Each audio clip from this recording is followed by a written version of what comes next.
আগামী ফেব্রুয়ারিতে হবে জাতীয় সংসদ নির্বাচন। এই জন্য ইসিকে চিঠি দেয়া হবে বলে জানিয়েছেন প্রধান উপদেষ্টা ডক্টর মোহাম্মদ ইউনূস। গণঅভ্যুত্থানের বর্ষপূর্তিতে মঙ্গলবার রাতে জাতির উদ্দেশ্যে দেয়া ভাষণে এই কথা জানান তিনি। প্রধান উপদেষ্টা আরও বলেন, আজ থেকেই নির্বাচনের প্রাতিষ্ঠানিক আয়োজন শুরু। নির্বাচন সুষ্ঠু, শান্তিপূর্ণ এবং উৎসবমুখর করতে সরকার সব ধরনের সহযোগিতা করবে বলে জানান তিনি। রাজনীতিবিদদের নির্বাচনের জন্য প্রস্তুতি নেওয়ার আহ্বান জানান প্রধান উপদেষ্টা। নির্বাচনী এলাকা থেকে যে নেতারা দূরে বাস করেন তাদের এখন থেকেই এলাকা পরিদর্শনের পরামর্শ দেন তিনি। এ সময় জাতির উদ্দেশ্যে অধ্যাপক মোহাম্মদ ইউনূস বলেন, শহীদের রক্তের বিনিময়ে ফিরে পাওয়া মূল্যবান ভোটাধিকার যেন বিফলে না যায়। অন্তর্বর্তী সরকারের পক্ষ থেকে আমি প্রধান নির্বাচন কমিশনারের কাছে চিঠি পাঠাবো যেন নির্বাচন কমিশন আগামী রমজানের আগে 2026 সালের ফেব্রুয়ারি মাসে জাতীয় নির্বাচন অনুষ্ঠানের আয়োজন করেন। আপনারা সকলেই দোয়া করবেন যেন সুন্দরভাবে নির্বাচন অনুষ্ঠান করে এদেশের সকল নাগরিক একটি নতুন বাংলাদেশ গড়ার কাজে সফলভাবে এগিয়ে যেতে পারে। আমরা সরকারের পক্ষ থেকে এই নির্বাচন যাতে সুষ্ঠু, শান্তিপূর্ণ এবং উৎসবমুখরভাবে সম্পন্ন করা যায় সেজন্য সকল প্রকার সাহায্য সহযোগিতা প্রদান করব। এবারের নির্বাচন যেন আনন্দ উৎসবের দিক থেকে, শান্তি শৃঙ্খলার দিক থেকে, ভোটার উপস্থিতির দিক থেকে, সৌহার্দ্য ও আন্তরিকতার দিক থেকে দেশের ইতিহাসে স্মরণীয় হয়ে থাকে। ফেব্রুয়ারিতে নির্বাচন আয়োজনে প্রধান উপদেষ্টার ঘোষণাকে স্বাগত জানিয়েছে বিএনপি ও এনসিপি। বিএনপি বলছে, অধ্যাপক ইউনূসের বক্তব্যে নির্বাচন নিয়ে সন্দেহ দূর হয়েছে। আর জাতীয় নাগরিক পার্টি বলছে, সময় কম পেলেও সাংগঠনিকভাবে আরও শক্তিশালী হয়ে ভোটে অংশ নেবে তারা। বছর ধরে নাগরিকবৃন্দ ভোট দিতে পারেনি। আগামী সংসদ নির্বাচনের জন্য প্রাতিষ্ঠানিক প্রস্তুতি বুধবার থেকেই শুরুর কথা জানান প্রধান উপদেষ্টা ডক্টর মোহাম্মদ ইউনূস। মঙ্গলবার রাতে জাতির উদ্দেশ্যে দেয়া ভাষণে তিনি বলেন, ফেব্রুয়ারিতে রোজার আগেই নির্বাচন আয়োজনের জন্য ইসিকে চিঠি দিচ্ছে সরকার। আমি প্রধান নির্বাচন কমিশনারের কাছে চিঠি পাঠাবো। প্রধান উপদেষ্টার এই বক্তব্যকে স্বাগত জানিয়েছে বিএনপি। গুলশানের চেয়ারপারসনের কার্যালয়ে তাৎক্ষণিক প্রতিক্রিয়ায় দলটির স্থায়ী কমিটির সদস্য সালাউদ্দিন আহমেদ আশা প্রকাশ করে বলেন, এবারের নির্বাচন হবে অবাধ ও সুষ্ঠু।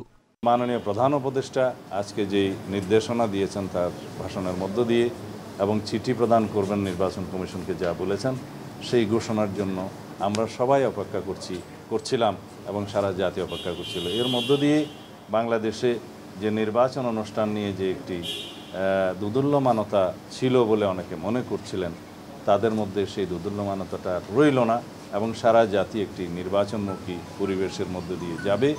একই রাতে প্রতিক্রিয়া জানায় জাতীয় নাগরিক পার্টি। বাংলা মোটরে দলের অস্থায়ী কার্যালয়ে যুগ্ম সদস্য সচিব আলাউদ্দিন মোহাম্মদ বলেন, প্রস্তুতির জন্য সময় কম, তবুও সাংগঠনিকভাবে আরও শক্তিশালী হয়ে নির্বাচনে অংশ নেবেন তারা। গণঅভ্যুত্থানের মাধ্যমে যে নতুন বাংলাদেশ 2.0 এবং নতুন আকাঙ্ক্ষার বাংলাদেশ, সেই বাংলাদেশ বাস্তবায়নে এই গণঅভ্যুত্থানের সব পক্ষ একমত হয়েছে এবং সে ঐক্যমত ধরে রাখবে কিনা এনসিপির এটাই প্রায়োরিটি। অবশ্যই এনসিপি রাজনৈতিক দল হিসেবে নির্বাচনে অংশগ্রহণ করবে, কিন্তু নির্বাচনে এই 6 মাস সময় আমাদের জন্য অপ্রতুল কিনা অথবা 6 মাসের মধ্যে আমরা কি করব আমার মনে হয় এটা সময় বলে দিবে। তবে একটা বিষয় আমরা স্বাগত জানাতে চাই যে বাংলাদেশের জনগণ, বিশেষত তরুণ জনগণ নতুন রাজনৈতিক বন্দোবস্ত চায়। এবারের নির্বাচনে প্রবাসীদের ভোট দেয়া নিশ্চিত করা হবে বলেও জানান প্রধান উপদেষ্টা। যেন সুন্দরভাবে নির্বাচন অনুষ্ঠান করে। Tanvir Ahmed, Independent News, Dhaka. এ বিষয়ে আলোচনা করতে আমাদের সঙ্গে যোগ দিচ্ছেন নির্বাচন বিশ্লেষক আ.ক.ম সাইফুল ইসলাম চৌধুরী। জনাব চৌধুরী, আপনাকে স্বাগত জানাচ্ছি বিরতিহীন ইন্ডিপেন্ডেন্ট সংবাদে। শুরুতে একটু জানতে চাই যে ফেব্রুয়ারিতে জাতীয় নির্বাচনের কথা জানিয়েছেন প্রধান উপদেষ্টা, সেক্ষেত্রে দেখতে গেলে মাস 6 মতো সময় আছে। এই সময়টাতে প্রস্তুতিতে কি কি বিষয়ে আসলে বিশেষ জরুরি? ধন্যবাদ আপনাকে। জরুরি বলতে যেটা হচ্ছে যে স্টেক হোল্ডার, তো যারা নির্বাচনে অংশগ্রহণ করবেন প্রার্থীরা, তারা মোটামুটি ভাবে আপনার এই গত বছরের 5ই আগস্টের পর থেকেই মানসিক প্রস্তুতি নিয়েছেন, অতএব তাদের দিক থেকে কোনো সমস্যা নেই। তারা এখন হয়তো প্রার্থী অনেক দলেরই আমরা দেখেছি কাগজপত্রে যে তারা প্রার্থী বাছাইও করে রেখেছেন, অতএব সেদিক থেকে তাদের কোনো সমস্যা নেই। যে প্রস্তুতিটা দরকার হচ্ছে নির্বাচন কমিশনের। নির্বাচন কমিশনও তাদের ভোটার লিস্ট, তারা এখন আপনার এটাও তাদের খসড়া তৈরি আছে, ভোটার লিস্টও তারা ফাইনাল এটা হয়ে যাবে। আপনি ধরেন যে ফেব্রুয়ারিতে যদি নির্বাচনটা হয়, 18 তারিখে যেহেতু রোজা, আমরা ধরে নিচ্ছি 8 থেকে 12 এর ভিতরেই আপনার নির্বাচন হয়ে যাবে। তাহলে আপনার আমাদের আগের যে রেওয়াজ গুলোর অনুযায়ী ওই তফসিল ঘোষণা হবে হয়তো ডিসেম্বরের প্রথম সপ্তাহের দিকে তফসিল ঘোষণা হবে। ডিসেম্বরে যদি তফসিল ঘোষণা হয়, ফেব্রুয়ারিতে নির্বাচন, এর মধ্যে নির্বাচন কমিশন যে প্রস্তুতি, এটা তারা যথেষ্ট সময় পাচ্ছে নেওয়ার জন্য। এটা তাদের হাতে 6 মাস সময়, অনেক সময়। এখন যে জিনিসটা একটু সমস্যা বাঁধবে, সেটা আমার কাছে মনে হয় যে মাননীয় প্রধান উপদেষ্টাও তার বক্তৃতায় বলেছেন যে প্রবাসীদের ভোটের সুযোগটা দেবে, যেটা নির্বাচন কমিশন ভাববে। এখন প্রবাসীরা ভোটটা দেবেন কিভাবে, এটা কিন্তু স্থির হয়নি। এটা নিয়ে দুটো কথা বাজারে চলেছে, একটা হচ্ছে প্রক্সি ভোট, একটা হচ্ছে পোস্টাল ব্যালট। আপনার নির্বাচন কমিশনেরও কথাবার্তা বলে দেখেছি যে তারা প্রক্সি ভোটের দিকেই বোধহয় একটু বেশি এগোচ্ছেন। যদি প্রক্সি ভোট হয় তাহলে ডিসেম্বরে তফসিল ঘোষণা করলে হয়ে যাবে। আর যদি পোস্টাল ব্যালট করতে হয়, সেক্ষেত্রে আমি একবার হিসাব করে দেখেছিলাম যে অন্তত 5 সপ্তাহ বেশি সময় দরকার। আপনার হচ্ছে যেদিন ব্যালট পেপার ছাপা হবে তারপরে আর কি আপনার 5 সপ্তাহ সময় দরকার। ফলে এটা আপনার ডিসেম্বরের জায়গায় নভেম্বরের প্রথম সপ্তাহে তাহলে তফসিল ঘোষণা করতে হবে। তো এক্ষেত্রে নির্বাচন কমিশনকে ঝেড়ে কাটতে হবে যে তারা পোস্টাল ব্যালটে যাবে নাকি আপনার হচ্ছে এতে যাবে, এই যে প্রক্সি ভোটে যাবে। এটা তারা আগে ক্লিয়ার করলে এটা হয়ে যাবে, অসুবিধা হবে না। যেখানে আমাদের অনেক ছোট ছোট দল আছে এবং স্বতন্ত্র প্রার্থীরাও রয়েছে, নতুন দলও অনেক আছে, এই ছোট দল এবং স্বতন্ত্র প্রার্থীদের সমান সুযোগ দিতে আসলে বিশেষ কি কোনো উদ্যোগ প্রয়োজন আছে আমাদের? আপনার যেহেতু এটা আসন ভিত্তিক নির্বাচনই হচ্ছে, সমান সুযোগ বলতে যেটা ছোট যে দলগুলো, তারা তো আর 300 আসনে হয়তো প্রার্থীতা তাদের থাকবে না। কোন দল আছে যে তারা হয়তো যারা আপনার 2, 3, 4, 5টা আসনে হয়তো নির্বাচন করবে। তো সেখানে সুযোগ দেয়া বলতে যেটা হলো যে যাতে তারা নির্বাচনে প্রচারের সময় কোনো বাধা না পায়, সেটা নিশ্চিত করা। এখন সমান সুযোগ বলতে যারা 300 আসনেই প্রার্থী দেবে, তিনি যেভাবে আপনার তার বহর থাকবে, আর 2 বা 5টা আসনে যিনি প্রার্থী দেবেন তার সেই একই রকম বহর তো থাকবে না। তবে আমার কাছে যেটা মনে হয় যে আমরা গত 5ই আগস্টের যে আমাদের যে চূড়ান্ত বিজয়, তারপর থেকে এখন আমাদের কেউ নির্বাচনে কাউকে খারাপ ভাবে দেখবার সুযোগ নেবে না। সেক্ষেত্রে এটা সকলের প্রতি আপনার এই যেটা শ্রদ্ধা বোধটা থাকবে, এটা আমরা আশা করি। এটা থাকলে নির্বাচনের মান ভালো থাকবে।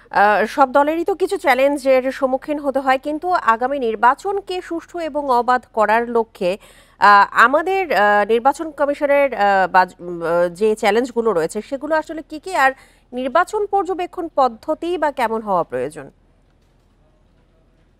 নির্বাচনে আপনার ইলেকশন কমিশনের যে চ্যালেঞ্জের মধ্যে একটা যেটা হচ্ছে যে আমরা না একটা ভয়ের সংস্কৃতি চালু করে ফেলেছি।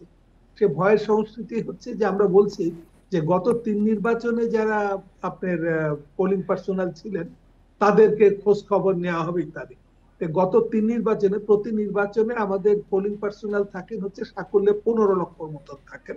অর্থাৎ যারা রিপিট করেছেন এরকম মিলে 3 নির্বাচনে হয়তো আমাদের 20 লক্ষ লোক নির্বাচনের সাথে জড়িত ছিলেন।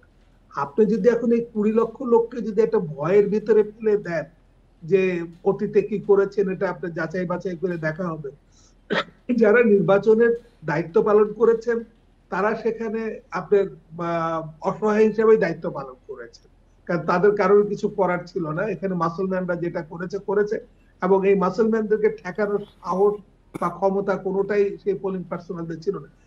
এই ভয়ের সংস্কৃতি তুলে ধরার ফলে, এটা চালু করার ফলে এখন হবে কি, সামনে নির্বাচনে আমার কাছে একটু আশঙ্কা আছে যে অনেকে নির্বাচনের যে ডিউটি গুলো এটা ঠিকভাবে করতে সাহস পাবে কিনা। এটা একটা সংকট ইলেকশন কমিশনের কাছে, কারণ এই ভয়ের সংস্কৃতি থেকে দূরে আসতে হবে। আরেকটা যেটা হলো যে আপনার ইলেকশন কমিশনের যে বা পদ্ধতিগত সেটা তো আমাদের গতানুগতিক যেটা চলছে, সেখানে আমার মনে হয় না যে বাড়তি আলাদা কিছু দরকার। নিরাপত্তার জন্য যারা থাকবেন তারা ইলেকশনের নিরাপত্তাই দিতে হবে। তারা যদি মনে করেন যে কোনো দলের পক্ষে হয়ে কাজ করবেন, তাই ইলেকশন কমিশনের কিচ্ছু করার থাকবে না। যেহেতু নিরাপত্তার বিষয়টিতে আপনি এসেছেন, এই ক্ষেত্রে একটু জানতে চাই, নির্বাচনের সময় আইন শৃঙ্খলা পরিস্থিতি নিয়ন্ত্রণে রাখতে তাহলে আমাদের কি কি পদক্ষেপ নেওয়া প্রয়োজন? আমাদের দেখেন যে এর আগের যে নির্বাচনগুলো হয়েছে, যেমন বিশেষ করে 18 নির্বাচনে, এখন দেখা যাচ্ছে যে এটা আপনার আগের আইজি বলে ফেলেছেন যে এক পুলিশ যে শীর্ষকর্তা একজন, তার নির্দেশে এই কাজ মানে আপনার রাতের ভোট হয়ে গেছে। এখন দেখা যায় যে সেখানে ইলেকশন কমিশন আসলে কিছুই করার থাকে না যদি ক্ষমতাবান কোনো অংশ এই কাজটা করে ফেলে, যাদের হাতে আর্মস আছে। তারা যদি মনে করে যে আমরা রাতের ভোট কেন 3 দিন আগে ব্যালট পেপার হাতে পেলে কাজ সেরে ফেলবো, কিছুই করার থাকে না। তো এখানে যে জিনিসটা ছিল যে এখন আরপিওটা কি করবে না করবে, যে আপনার নির্বাচনী আচরণ বিধিতে যদি দেখা যায় যে নির্বাচন কমিশন তারা ভোট বাতিল করবার জন্য কতটা সক্ষমতা অর্জন করবে, এটার উপরে আপনার সামনে নির্বাচন নির্ভর করবে। এটার জন্য তাদের সাহস এবং তাদের সক্ষমতা, সাহস এবং সক্ষমতা দুটোই দরকার পড়বে নির্বাচনের। যে তারা যদি বলতে পারে যে আমি বাতিল করতে পারবো, তাহলে দেখা যাবে যে নির্বাচন অনেকটাই ভালো হবে। আমাদের মনে করি আমরা 1991 সালে আব্দুর রউফ সাহেব বিচারপতি, তিনি কিন্তু তার যে আপনার ধমকের চোটেই বাংলাদেশের নির্বাচন খুব ভালোভাবে হয়েছিল। অথচ সেই ধমক দেওয়ার মতন, ধমকটা স্নেহের ধমক ছিল, সেই ধমক দেওয়ার মতন আপনার হচ্ছে সৎসাহসটা দরকার। এই সৎসাহস থাকলে ইনশাল্লাহ আপনার নির্বাচন কমিশন যে অবস্থা আছে তারা চালায় নিতে পারবে। জি, অবশ্যই আপনি যে ভয়ের সংস্কৃতি এবং সংকটের কথা বলছিলেন, আমরা আশা করছি সেগুলো কাটিয়ে উঠে একটি সুষ্ঠু নির্বাচনই দেখতে পারবো এই অন্তর্বর্তী সরকারের সময়। জনাব আকম সাইফুল ইসলাম চৌধুরী, আপনাকে অসংখ্য ধন্যবাদ আমাদেরকে সময় দেওয়ার জন্য। জুলাই শহীদদের জাতীয় বীর ঘোষণা করা হচ্ছে, গণ অভ্যুত্থানকে দেয়া হচ্ছে রাষ্ট্রীয় এবং সাংবিধানিক স্বীকৃতি। জুলাই ঘোষণাপত্রে এই ঘোষণা দেয়া হয়েছে। মঙ্গলবার বিকেলে জাতীয় সংসদ ভবনে ঘোষণাপত্র পাঠ করেন প্রধান উপদেষ্টা অধ্যাপক মোহাম্মদ ইউনূস। ছাত্র জনতার গণঅভ্যুত্থানের মুখে গত বছরের 5 আগস্ট ক্ষমতা ছেড়ে ভারতে পালিয়ে যায় স্বৈরাচার শেখ হাসিনা। অবসান হয় 16 বছরের ফ্যাসিবাদী শাসনের। দিনটি উদযাপন করতে মঙ্গলবার সকাল থেকে জাতীয় সংসদ ভবনের সামনে নানা আয়োজন করা হয়। বৃষ্টিকে উপেক্ষা করে জনস্রোত নামে এখানে। বিজয় উৎসবের সবচেয়ে আকর্ষণীয় বিষয় ছিল জুলাই ঘোষণাপত্র। প্রধান উপদেষ্টা অধ্যাপক মোহাম্মদ ইউনূস এই ঘোষণাপত্র পাঠ করেন। এবং যেহেতু জুলাই ঘোষণাপত্রে 1971 সালের 26 মার্চ স্বাধীনতা ঘোষণা করে জাতির মুক্তির লক্ষ্যে রক্তক্ষয়ী মুক্তিযুদ্ধের মাধ্যমে বাংলাদেশ রাষ্ট্র প্রতিষ্ঠা, 1972 সালে সংবিধান প্রণয়ন পদ্ধতি এর কাঠামোগত দুর্বলতা ও অপপ্রয়োগের বিষয় উঠে আসে। 1972 সালের সংবিধান প্রণয়ন পদ্ধতি এর কাঠামোগত দুর্বলতা ও অপপ্রয়োগের ফলে স্বাধীনতা পরবর্তী আওয়ামী লীগ সরকার মুক্তিযুদ্ধের জনআকাঙ্ক্ষা পূরণে ব্যর্থ হয়েছিল এবং গণতন্ত্র ও রাষ্ট্রীয় প্রতিষ্ঠানগুলোর কার্যকারিতা ক্ষুণ্ণ করেছিল। দীর্ঘ 16 বছরের ফ্যাসিবাদী অগণতান্ত্রিক এবং গণবিরোধী শাসন ব্যবস্থা 24-এর গণঅভ্যুত্থানের প্রেক্ষাপটের বিষয় উঠে আসে জুলাই ঘোষণাপত্রে। গণঅভ্যুত্থানে সকল শহীদদের জাতীয় বীর হিসেবে ঘোষণা করে শহীদদের পরিবার, আহত যোদ্ধা এবং আন্দোলনকারী ছাত্র জনতাকে প্রয়োজনীয় সকল আইনি সুরক্ষা দেওয়া হয়েছে ঘোষণাপত্রে। যেহেতু বাংলাদেশের রাজনৈতিক ও সাংবিধানিক সংকট মোকাবেলায় গণঅভ্যুত্থানের মধ্য দিয়ে ব্যক্ত জনগণের সার্বভৌমত্বের প্রত্যয় ও প্রয়োগ রাজনৈতিক ও আইনি উভয় দিক থেকে যুক্তিসঙ্গত, বৈধ ও আন্তর্জাতিকভাবে স্বীকৃত। পরবর্তী নির্বাচিত সরকারের সংস্কারকৃত সংবিধানের তফসিলে এ ঘোষণাপত্র সন্নিবেশিত থাকবে। এদিকে জুলাই ঘোষণাপত্রের পাশাপাশি জাতীয় ঐক্য গড়ে তুলতে হবে বলে বলছেন ছাত্র জনতা। আমরা আজকে এখানে আসতে পেরে এখানে আসছি, এই জুলাই যে সনদ পেয়ে আমরা অত্যন্ত খুশি। আমাদের এই স্বাধীনতা ধরে রাখতে হবে, আমাদের জাতীয় ঐক্য ধরে রাখতে হবে। জুলাই হত্যাকাণ্ডের সাথে জড়িতদের বিচার দ্রুত শেষ করার দাবি তাদের। এই আনন্দ মুক্তির, এই আনন্দ স্বৈরাচার পতনের, দেশে আর কখনো যেন ফ্যাসিবাদের জায়গা না হয় এমনটাই প্রত্যাশা সকলের। নূরে আলম, ইন্ডিপেন্ডেন্ট নিউজ, ঢাকা। জুলাই অভ্যুত্থানের বর্ষপূর্তি উপলক্ষে সমাবেশ ও গণমিছিল করেছে বিভিন্ন রাজনৈতিক দল। দিনটিকে উদযাপন করতে শোভাযাত্রা করেছে ঢাকা বিশ্ববিদ্যালয়ের শিক্ষকদের সংগঠন সাদা দল। অভ্যুত্থানে প্রাইভেট বিশ্ববিদ্যালয়ের শিক্ষার্থীদের ভূমিকা স্মরণ করে রেভ ফেস্ট প্রদর্শনীর আয়োজন করে এনডিএম। দুর্নীতিমুক্ত দেশ গড়ার প্রত্যাশা সবার। অনেক বেশি কষ্টের কারণ হয়ে দাঁড়ায়। ফ্যাসিবাদের পতন ও ছাত্র জনতার বিজয়ের বর্ষপূর্তিতে নানা কর্মসূচিতে মুখর রাজধানী ঢাকা। সমাবেশ ও গণমিছিল করেছে বিভিন্ন রাজনৈতিক দল। আমার এখন এই মুহূর্তে কথা বলার কথা ছিল না। সকালে ঢাকা বিশ্ববিদ্যালয়ের কলাভবনের সামনে অবস্থান কর্মসূচি ও পরে শোভাযাত্রার আয়োজন করে সাদা দলের শিক্ষকরা। বৈষম্যহীন সমাজ গড়ার আশা ও স্বপ্ন নিয়ে জুলাই অভ্যুত্থান হয়েছিল, সেটি অধরা রয়ে গেছে মনে করেন তারা। মৃত্যুকে উপেক্ষা করে রাস্তায় নেমে এসেছেন শুধু একটা জিনিসের জন্য, সেটা হলো বৈষম্যহীন সমাজ ব্যবস্থার জন্য। আমরা কি আজকে কি পুরোপুরি বৈষম্যহীন সমাজ ব্যবস্থা পেয়েছি? এদিকে অভ্যুত্থানে প্রাইভেট বিশ্ববিদ্যালয়ের শিক্ষার্থীদের অবদানকে স্মরণ করতে এনডিএম এর উদ্যোগে তেজগাঁওয়ে রেভ ফেস্ট শীর্ষক প্রদর্শনী ও সাংস্কৃতিক অনুষ্ঠানের আয়োজন করা হয়। রাজনৈতিক দল হিসেবে বলেন বা সরকারের সাথে বলেন, যেই তরুণরা ওই জায়গাগুলোতে বড় পদে বসে আছে, তারা প্রাইভেট বিশ্ববিদ্যালয়ের শিক্ষার্থীদের এই অবদানগুলোকে মূল্যায়ন করেন। প্রেস ক্লাবের সামনে জুলাই আন্দোলনের বিভিন্ন মুহূর্ত ও আওয়ামী লীগ সরকারের অপশাসনের চিত্র তুলে ধরে চিত্র প্রদর্শনীর আয়োজন করে জাগ্রত জুলাই নামের একটি সংগঠন। স্বৈরাচার হাসিনার ফাঁসি দেওয়া হয়, প্রতীকী ফাঁসি। আর এইখানে আমরা 13টা সেগমেন্টের মাধ্যমে হাসিনা আমলের যেই তার আমলনামা আছে, দুঃশাসন, এটা ফুটিয়ে তোলার চেষ্টা করেছি।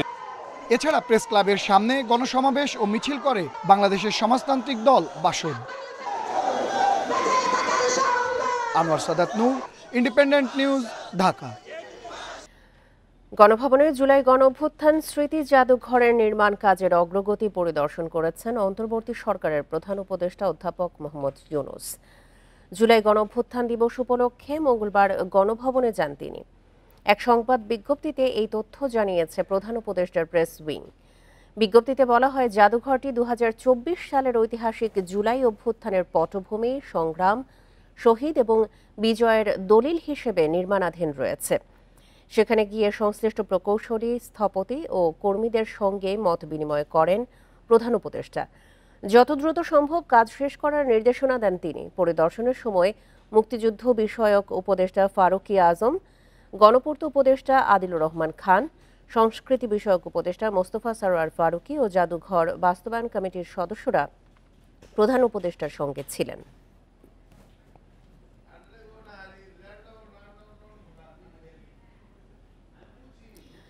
বিক্ষোভের মুখে ঢাকা বিশ্ববিদ্যালয়ের টিএসসি থেকে সরিয়ে নেওয়া হলো মৃত্যুদণ্ডপ্রাপ্ত যুদ্ধাপরাধীদের ছবি। জুলাই গণঅভ্যুত্থানের বর্ষপূর্তির আয়োজনে ছবিগুলো টাঙায় ছাত্র শিবির। এদের ছবি প্রদর্শন করায় ক্ষোভ জানায় কয়েকটি ছাত্র সংগঠন। এই নিয়ে মঙ্গলবার সন্ধ্যা থেকেই উত্তপ্ত পরিস্থিতি বিরাজ করে টিএসসিতে। মুখোমুখি অবস্থান নিয়ে পরস্পর বিরোধী স্লোগান দেয় কয়েকটি বাম সংগঠন ও ছাত্র শিবিরের নেতাকর্মীরা। পরিস্থিতি সামলাতে বিশ্ববিদ্যালয়ের প্রক্টর টিএসসিতে এলে তিনিও শিক্ষার্থীদের তোপের মুখে পড়েন। পরে ছবিগুলো সরিয়ে নিলে পরিস্থিতি স্বাভাবিক হয়। এ নিয়ে সংবাদ সম্মেলনে ছাত্র শিবিরের নেতারা একটি গোষ্ঠীর বিরুদ্ধে মব সৃষ্টির অভিযোগ তোলেন।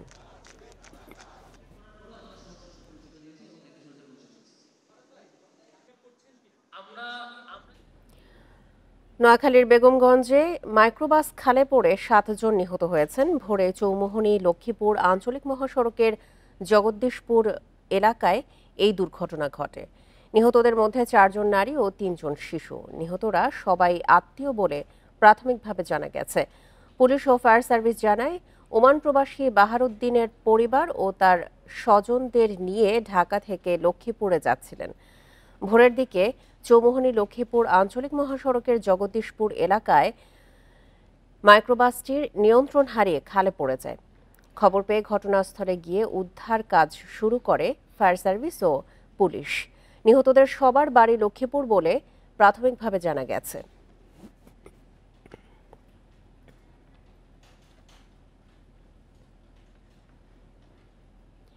এবার জানাবো জুলাই অভ্যুত্থান নিয়ে প্রতিবেদন।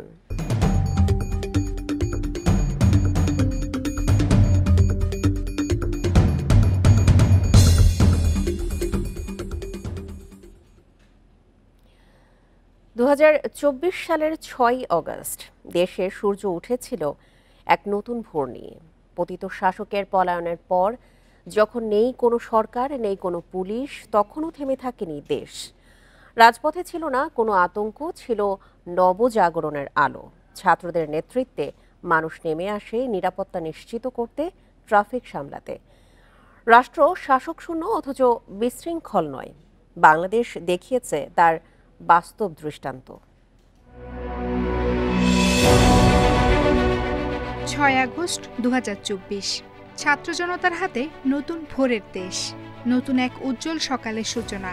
শেখ হাসিনা পালানোর পর দেশে সরকার নেই, মন্ত্রী নেই, নেই পুলিশও। কিন্তু থমকে যায়নি বাংলাদেশ, বরং নবজাগরণে রাজপথে সাধারণ মানুষ, নেতৃত্বে ছাত্ররা।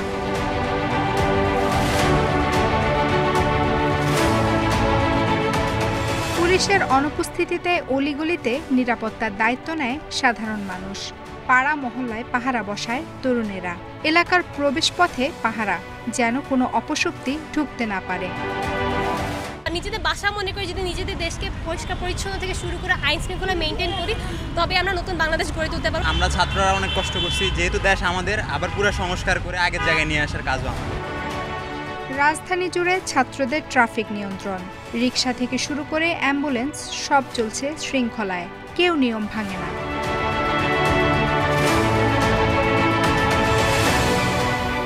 স্বৈরাচার পতনের পর গণভবন ও সংসদ ভবনের নিয়ন্ত্রণ নিয়ে নিরাপত্তা নিশ্চিত করেন ছাত্ররা। এই দুটি গুরুত্বপূর্ণ সরকারি স্থাপনা থেকে উল্লসিত জনতার নিয়ে যাওয়া মালামালও ফেরত নেওয়া শুরু করেন তারা। রাজপথ সাধারণের হাতে, কেউ পরিষ্কার পরিচ্ছন্নতা অভিযান চালাচ্ছে, কেউ দেয়ালে লিখছে নতুন ইতিহাসের বার্তা।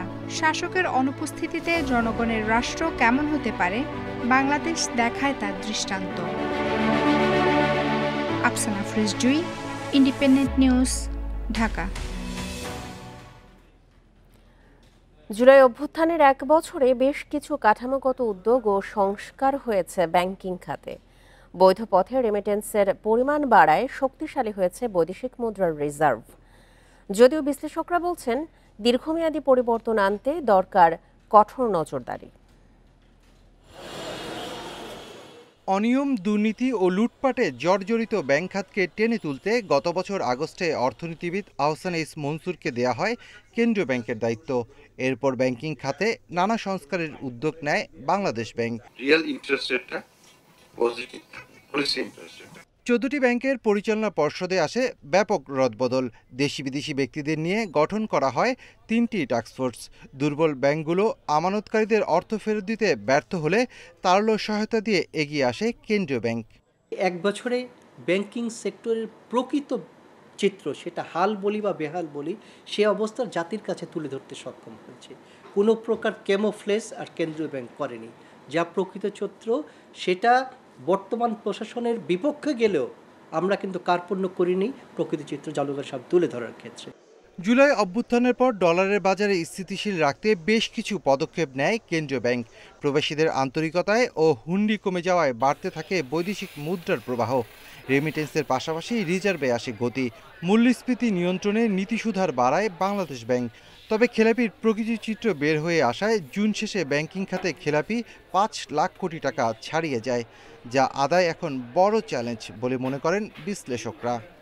এখন পর্যন্ত দেখি না কোনো আপনার ঋণ খেলাপি বিচারের সম্মুখীন হয়েছে, কোনো ঋণ খেলাপি জেলে গিয়েছে, তাই না, বা কারো টাকা পয়সা আদায় করতে পেরেছে, তাই না। যার কারণে আমাদের এই পুরো ব্যাংকিং সিস্টেম, যাদের কারণে ব্যাংকিং সিস্টেম পুরোটাই আপনার ক্ষতিগ্রস্ত, তাই না, তাদেরকে আরো সিভিয়ারলি হ্যান্ডেল করতে হবে। এখন আমাদেরকে এই জিনিসটার শক্ত পদক্ষেপগুলো নেওয়ার সময় আসছে। অর্থাৎ we must take definite and concrete action to resolve the problem. অর্থাৎ সমস্যাটা সমাধান করার ক্ষেত্রে একটা দৃঢ় পদক্ষেপ এটা এখন সময়ের দাবি। স্বাধীন প্রতিষ্ঠান হিসেবে গড়ে তুলতে বাংলাদেশ ব্যাংক অর্ডার নামে নতুন অধ্যাদেশ জারির কার্যক্রম চলছে। তবে সংস্কারের সুফল পেতে রাজনৈতিক সদিচ্ছা জরুরি বলে মনে করেন বিশ্লেষকরা। জুলাই অভ্যুত্থানের পর গেল 1 বছরে ব্যাংক খাতে সুশাসন ফিরিয়ে আনতে নানা ধরনের সংস্কার করছে বাংলাদেশ ব্যাংক। তবে ব্যাংকগুলোতে স্বচ্ছতা, জবাবদিহিতা ও ঋণ খেলাপির বিরুদ্ধে বড় ধরনের কোনো ব্যবস্থা নেয়নি নিয়ন্ত্রণ সংস্থা। এমন অবস্থায় আইনের কঠোর প্রয়োগের আহ্বান জানিয়েছেন বিশ্লেষকরা। Shafil Alam Sujan, Independent News, Dhaka. যমুনা পদ্মা অববাহিকায় 7 জেলায় এবছর নদী ভাঙন তীব্র আকার ধারণ করতে পারে। প্রায় 850 হেক্টর কৃষি জমি, বসত ভিটা বিলীন হয়ে যেতে পারে বলে পূর্বাভাস দিয়েছে centre for environmental and geography information service CEIGS।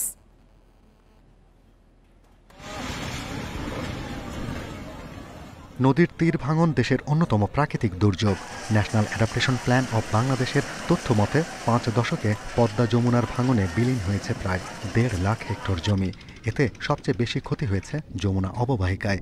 দেশে গড়ে প্রতি বছর 3000 হেক্টরেরও বেশি জমি বিলীন হচ্ছে নদীগর্ভে, আর বাস্তুচ্যুত হচ্ছে প্রায় 25,000 প্রান্তিক মানুষ। এবছরও নদী ভাঙনের পূর্বাভাস দিয়েছে CGIS। তারা বলছে যমুনা ও পদ্মা নদীর উভয় তীরে 7টি স্থানে নদী ভাঙন হতে পারে। যমুনা অববাহিকায় জামালপুর, গাইবান্ধা, সিরাজগঞ্জ আর পদ্মা অববাহিকায় পাবনা, কুষ্টিয়া, ফরিদপুর ও মাদারীপুর জেলায় তীব্র হতে পারে ভাঙন। এ মৌসুমে 7 জেলায় প্রায় 780 হেক্টর কৃষি জমি, 75 হেক্টর বসতবাড়ি, 18টি স্কুল, মাদ্রাসা, মসজিদ নদী ভাঙনে বিলীন হওয়ার শঙ্কা রয়েছে। ভাঙনের পরিমাণ প্রায় 800 হেক্টরের মতন হতে পারে।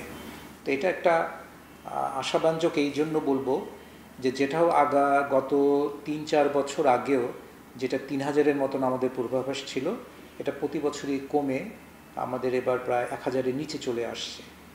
পানি উপদেষ্টা বলছেন প্রতি বছর নদী ভাঙনের শিকার মানুষের সংখ্যা বাড়ছে আর চাপ পড়ছে নগরে। তাই জলবায়ু উদ্বাস্তুদের পুনর্বাসন প্রক্রিয়ায় নতুনভাবে পরিকল্পনা করতে হবে। কিছু কিছু মানুষ এরকম বলে যে আমার ঘর এই পর্যন্ত 6 বার ভাঙছে। এখন আপনি চিন্তা করেন তো, তার মানে 6 বারই সে গিয়ে ঘর বানায় নদী ভাঙা প্রবণ এলাকাতে। সেখানে স্থানীয় সরকারকে একটা ভূমিকা নিতে। নদী ভাঙা লোকজনের সুরক্ষার জন্য আমাদের আসলে একটা বড় ধরনের পরিকল্পনা দরকার, কেমন করে তাদেরকে আমরা পুনর্বাসন করবো। এইগুলি হবে জলবায়ু পরিবর্তন ট্রাস্ট ফান্ডের প্রধান কাজগুলোর মধ্যে অন্যতম। CGIS আরও বলছে বড় অববাহিকায় নদী ভাঙন কমেছে, তবে প্রতি বছর তীব্র হয়েছে মাঝারি ও ছোট নদীর পাড় ভাঙন। Shahriar Anirban, Independent News, Dhaka. কাপ্তাই হ্রদের পানি বিপদসীমা অতিক্রম করায় বাঁধের 16টি জলকপাট 6 ইঞ্চি থেকে বাড়িয়ে 18 ইঞ্চি করে খুলে দেওয়া হয়েছে। এতে হ্রদের পানি দ্রুত কমার সম্ভাবনা রয়েছে বলে জানিয়েছে কর্তৃপক্ষ। কাপ্তাই পানি বিদ্যুৎ উৎপাদন কেন্দ্রের ব্যবস্থাপক প্রকৌশলী মাহমুদ হাসান জানান, মঙ্গলবার রাত 10:30 থেকে জলকপাট 6 ইঞ্চি থেকে বাড়িয়ে 18 ইঞ্চি পর্যন্ত খুলে দেওয়া হয়েছে।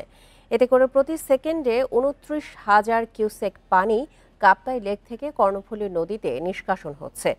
এর আগে কাপ্তাই হ্রদের পানি বাড়ায় সোমবার রাত 12টার দিকে বাঁধের সবগুলো গেট খুলে দেওয়া হয়।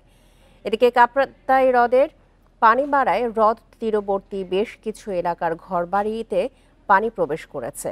এতে দুর্ভোগে পড়েছেন স্থানীয়রা।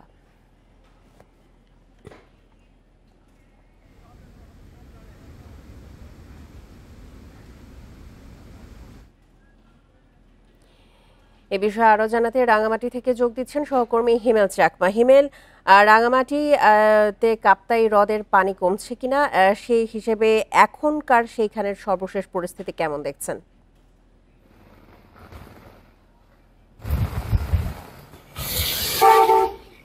রাঙামাটির সর্বশেষ পরিস্থিতি যদি বলি খুবই খারাপ বলা যায়, কারণ যে হারে পানি বাড়তেছে অর্থাৎ সেটা কিন্তু একেবারে অস্বাভাবিকভাবে পানি বাড়তেছে। তো যার কারণে মানুষ এখানে হাজার মানুষ ঘরবাড়ি কিন্তু ডুবে গেছে। তো এটা কিন্তু মানুষ মনে করতেছে যে আসলে রাঙামাটি আসলে বড় ধরনের বন্যার মুখোমুখি হতে যাচ্ছে আগামীতে কয়েকদিনের মধ্যে, যেহেতু যে পরিমাণ বৃষ্টির পানি আসতেছে কর্ণফুলী এবং কাঁচালং নদী হয়ে ইতিমধ্যে বরকল এবং বাগাইছড়ি অনেক এলাকা প্লাবিত হয়েছে। তো যার কারণে সেই পানি কিন্তু কাপ্তাই হ্রদে পড়তেছে, এর কারণে ধীরে ধীরে ফুলে উঠতেছে। আমি যে জায়গায় দাঁড়িয়ে আছি এটা হচ্ছে রাঙ্গামাটি শহরের রাঙ্গাপানি টু আসাম বস্তি যেটা সড়ক, এলজিডির সড়ক। এটা একটু ব্যস্ততম সড়ক। আমি যদি দেখাই, ইতিমধ্যে কার্পেটিং এর রাস্তার মধ্যে কিন্তু ইতিমধ্যে পানি উঠে গেছে। তো এখানে আমরা দেখতে পাচ্ছি যে ভারী ভারী যানবাহন চলাচল করছে। পাশাপাশিও এই যে এখানে ব্যস্ততম সড়ক, এখানে যদি কন্টিনিউ গাড়ি চলাচল করে, ভারী গাড়ি চলাচল করে, তাহলে এই রোডটা কিন্তু ঝুঁকির মুখে পড়বে। এটা হচ্ছে সিম্পল একটা উদাহরণ, কিন্তু এই ধরনের আরো অনেক অনেক রোড ডুবে গেছে, বাড়িঘর ডুবে গেছে। তবে একটা বিষয় যে আমি আপনাকে বলে রাখি যে আসলে যে পরিমাণ পানি সারা হচ্ছে তার 2 গুণ 3 গুণ পরিমাণ পানি আসছে উপর থেকে। আপনাকে একটা জানিয়ে রাখি যে রাঙ্গামাটিতে যে কাপ্তাই হ্রদের যে 2টা বড় নদী, একটা হচ্ছে কাশালং নদী আর একটা হচ্ছে কর্ণফুলী নদী, এটা ভারতের এবং বাংলাদেশের 2টি অংশ পেয়েছে। কন্টিনিউ কিন্তু বৃষ্টি হচ্ছে রাঙ্গামাটিতে, যার কারণে এখানে কাপ্তাই হ্রদের পানি কোনোভাবে কমছে না। 6 ইঞ্চি থেকে ইতিমধ্যে 18 ইঞ্চি করা হয়েছে, অর্থাৎ 1.5 ফুট করা হয়েছে, কিন্তু পানি কমতেছে না। তো আরেকটা বিষয় যে বলা হচ্ছে যে এটা কিন্তু বেশিও সারা যাবে না। জলকপাটের তো আপনিও যেমনটি বলছিলেন এবং আমরাও জানি যে 6 ইঞ্চি থেকে বাড়িয়ে 18 ইঞ্চি করে খুলে দেওয়া হয়েছে, তবুও যেহেতু পানি কমার কোনো আশঙ্কা নেই, সেক্ষেত্রে পানি উন্নয়ন বোর্ড থেকে কি কোনো তথ্য জানা গেছে যে এই পানি কবে নাগাদ পুরোপুরি নিষ্কাশনের ব্যবস্থা করা যাবে?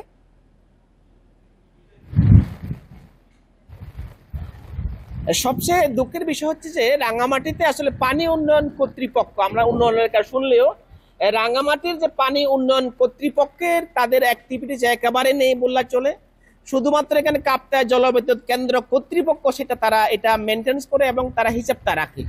একটা বিষয় যে এখানে পানি কমার বিষয়টা হচ্ছে যে নির্ভর করে হচ্ছে কাপ্তাই জলবিদ্যুৎ কেন্দ্র কর্তৃপক্ষের উপর, তাদের ওটা ছাড়া এখানে কোনো কিছু হয় না। যার কারণে এখানে মানুষ ডুবে যাক, রাস্তা ডুবে যাক, ক্ষয়ক্ষতি হোক, সেটা নিয়ে তাদের আসলে কোনো মাথা ব্যথা নেই। শুধুমাত্র বিদ্যুৎ উৎপাদনটা হচ্ছে তাদের মুখ্য, যার কারণে এখানকার যে পানি বাড়তেছে হুড় হুড় করে। তো এটা কন্ট্রোলের জন্য যে বর্তমান যে অবস্থা দাঁড়িয়েছে যে জলবিদ্যুৎ কেন্দ্র কর্তৃপক্ষ বেশিও পানি সারতে পারবে, কারণ যদি বেশি পানি সারে সেক্ষেত্রে কাপ্তাই বাঁধের নিম্নাঞ্চলের যে রাঙ্গুনিয়া, রাউজান, চন্দ্রগোনা, রায়খালী এই সমস্ত এলাকা কিন্তু ডুবে যেতে পারে, যার কারণে সেখানেও বন্যার পরিস্থিতি হবে। আর অন্যদিকে এদিকে পানি বেশিও রাখা যাচ্ছে না, যার কারণে যে এই মানুষ এখানে রাখার ফলে পানি কিন্তু বাড়তেছে। তো যার কারণে এখানে মানুষের দুর্ভোগটা বাড়তেছে। তো এটা কিন্তু বিগত সময়ে আমরা দেখি না যে পরিমাণ এখানে বন্যার যে পানি বাড়তেছে, সেটা আসলে আমরা অতীতে দেখি না, এবারই হচ্ছে। তবে বর্তমান যে পরিস্থিতি বাস্তবতা সেটা বলতেছে যে আসলে এটা আগামীতে আরো বাড়বে। সেটা যদি কাপ্তাই জলবিদ্যুৎ কেন্দ্র কর্তৃপক্ষ যদি সঠিকভাবে কাপ্তাই হ্রদের পানিটা ম্যানেজমেন্ট না করে সেরে দেওয়া রাখা, যদি তারা যথাসময়ে যদি না সারে, আবহাওয়া কর্তৃপক্ষের সাথে যদি সমন্বয় না করে, তাহলে এটা কিন্তু আরো বাড়বে, দুর্ভোগটা আরো বাড়বে। এ হচ্ছে আমার কাছে রাঙ্গামাটির কাপ্তাইয়ের পানি বৃদ্ধির সর্বশেষ তথ্য। জি জি, রাঙ্গামাটি থেকে সবশেষ তথ্য নিয়ে জানাচ্ছিলেন আমাদের সহকর্মী হিমেল চাকমা। নোয়াখালীর হাতিয়ায় তীব্র জোয়ারের কারণে বেড়িবাঁধ ক্ষতিগ্রস্ত হওয়ায় লোকালয়ে হু হু করে ঢুকছে সাগরের পানি। বাড়িঘরে পানি ওঠায় বিপাকী স্থানীয়রা, নষ্ট হচ্ছে ফসলি জমি। সবচেয়ে ক্ষতিগ্রস্ত চরেশ্বর ইউনিয়ন। দ্রুত বাঁধের ভাঙা অংশ মেরামত না হলে এই ইউনিয়নের অধিকাংশ এলাকা সাগরে বিলীনের শঙ্কা এলাকাবাসীর। সম্প্রতি বঙ্গোপসাগরে নিম্নচাপের প্রভাবে তীব্র জোয়ারের কারণে ক্ষতিগ্রস্ত হয় নোয়াখালীর হাতিয়ার বেশ কয়েকটি ইউনিয়নের বেড়িবাঁধ। ভাঙা অংশ দিয়ে প্রতিনিয়ত পানি ঢুকছে লোকালয়ে। বাড়িঘরে পানি ঢুকে পড়ায় বিপাকে পড়েছেন চর ঈশ্বর, সোনাদিয়া, নলচিরা, তমরদ্দি ও সুকচর ইউনিয়নের বাসিন্দারা। তলিয়েছে রাস্তাঘাট ও ফসলি জমি। সুগারি গাছ, নারকেল গাছ, বিভিন্ন গাছগাছরা সবগুলা মরে যাচ্ছে। আমাদের ওই ঘর বাড়িগুলা থাকা মাটিগুলা সম্পূর্ণ নর্মাল হয়ে যায় লবণ পানি উঠলে। পানি মানে গড়বিড়ে তুলে গেছে, মানুষের চাষবাস কোনো কিছু করতে পারে না। 1 বছর আগে চর ঈশ্বর ইউনিয়নের নলচিরা ঘাট থেকে বাংলাবাজার পর্যন্ত 4 কিলোমিটার বেড়িবাঁধ নির্মাণ করা হয়। এবার তার অর্ধেক অংশই ক্ষতিগ্রস্ত হওয়ায় ক্ষুব্ধ স্থানীয়রা। বাঁধ মেরামত না করলে এই ইউনিয়নের বেশিরভাগ অংশই সাগরে বিলীনের শঙ্কা তাদের। সেন্ট্রাল থেকে টাঙ্কি পুরোটা বেরিয়ে চলে যাওয়ার কারণে মানে মানুষের অনেক ক্ষয়ক্ষতি হতে আছে। এখানে যে কোনো একটা জি ব্যাগ এবং ব্লকের ব্যবস্থা করলে তাহলে হাজার হাজার মানুষ এখানে রক্ষা পাবে। লবণ পানি মানুষের ক্ষয়ক্ষতি, অনেক ক্ষয়ক্ষতি হবে। ক্ষতিগ্রস্ত বেড়িবাঁধ মেরামতে শিগগিরই ব্যবস্থা নেওয়া হবে বলে জানিয়েছে পানি উন্নয়ন বোর্ড। আমাদের যে চলমান আছে সিডিএসপি প্রকল্পের আওতায় বিকল্প বেড়িবাঁধ সহ বিভিন্ন কয়েকটা রেগুলেটর নির্মাণের পরিকল্পনা ছিল, কিন্তু নদী ভাঙন কাছাকাছি হওয়া সহ বিভিন্ন প্রতিকূল কারণে সেই রেগুলেটর একটা টেকনিক্যাল কমিটি হয়। জেলার 4 উপকূলীয় উপজেলা হাতিয়া, সুবর্ণচর, কোম্পানিগঞ্জ ও কবিরহাটে 325 কিলোমিটার বেড়িবাঁধের 7 কিলোমিটার এলাকা ঝুঁকিপূর্ণ। Independent news. টানা বৃষ্টিতে আবারও জলাবদ্ধতা দেখা দিয়েছে যশোরের অর্ধশতাধিক গ্রামে। ভুক্তভোগীদের অভিযোগ, দুর্নীতি আর লুটপাটে ভেসে গেছে একের পর এক উন্নয়ন প্রকল্প। 3 দশকে 400 কোটি টাকার বেশি খরচ করেও সমাধান হয়নি দক্ষিণ পশ্চিমাঞ্চলের দুঃখখ্যাত ভবদহ সমস্যার। এবছরের জুনে যশোরে গড় বৃষ্টিপাত ছিল 299 মিলিমিটার, আর জুলাই মাসের 31 তারিখ পর্যন্ত বৃষ্টি হয়েছে 828 মিলিমিটার। এর জেরে ভবদহের 52টি বিল ফের প্লাবিত হয়ে অর্ধশতাধিক গ্রামে জলাবদ্ধতা দেখা দিয়েছে। পানি উন্নয়ন বোর্ডের তথ্য মতে জলাবদ্ধতা নিরসনে 1994 সালে 257 কোটি টাকা ব্যয় নেওয়া হয় ভবদহ পানি নিষ্কাশন প্রকল্প। পরে 2007 সালে আরও 59 কোটি 59 লাখ এবং 2010 সালে 73 কোটি 60 লাখ টাকা ব্যয় করা হয় জলাবদ্ধতা নিরসনে। এছাড়া একাধিক ছোট প্রকল্পে ব্যাপক অর্থ ব্যয় হলেও সমস্যা স্থায়ী সমাধান হয়নি। প্রত্যেক বছরই এই পানি আসে, এই পাশে বগদা দিয়ে পানি সরে, কিন্তু সরার কোনো লাইন নেই, মেশিন টেশিন চলে ঠিক মতো চলে না। বাতরাইন দেখাবো কোন ফালি, গরু বছর রাখবো কোন ফালি, দারুণ সমস্যা মাইগে। স্থানীয়দের অভিযোগ, অনিয়ম, লুটপাট আর দুর্নীতির কারণে মুখ থুবড়ে পড়েছে অতীতের প্রকল্পগুলো। পানি উন্নয়ন বোর্ড, পানি সম্পদ মন্ত্রণালয় কখনোই এটাকে গুরুত্ব দেন না। ভবদহ হলো একটা সোনার ডিম পাড়া হাঁস, ফলে এই সমস্যার সমাধান করলে তো মুনাফা হবে না। তবে স্থায়ীভাবে জলাবদ্ধতা নিরসনে সরকার মেগা প্রজেক্ট হাতে নিয়েছে বলে জানিয়েছেন জেলা প্রশাসক। জলাবদ্ধতা নিরসন সরকার বড় ধরনের প্রকল্প নিয়েছে, সেই প্রকল্পগুলো যদি বাস্তবায়িত হয়ে যায় ইনশাল্লাহ হয়তো কোনো এক সময় আমাদের এই সমস্যাটার সমাধান হবে। এর মধ্যে জলাবদ্ধতা নিরসনে ভবদহের 21 ভেন্টের 6টি গেট খুলে দেওয়া হয়েছে। Independent news. টানা বর্ষণে সড়ক ডুবে রাঙামাটির সাজেকের সঙ্গে সরাসরি যোগাযোগ বন্ধ হয়ে যাওয়ায় বিপাকে পড়েছেন প্রায় 300 পর্যটক।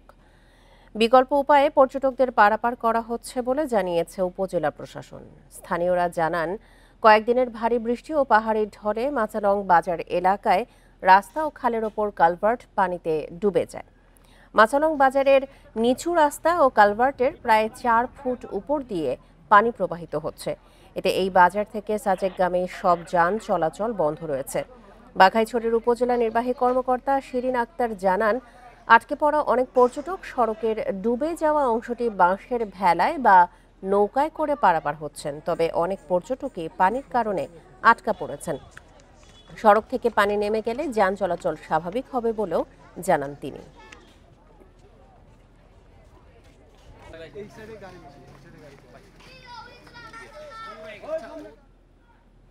এ নিয়ে আরো জানাতে খাগড়াছড়ি থেকে যোগ দিচ্ছেন সহকর্মী সমীর মল্লিক।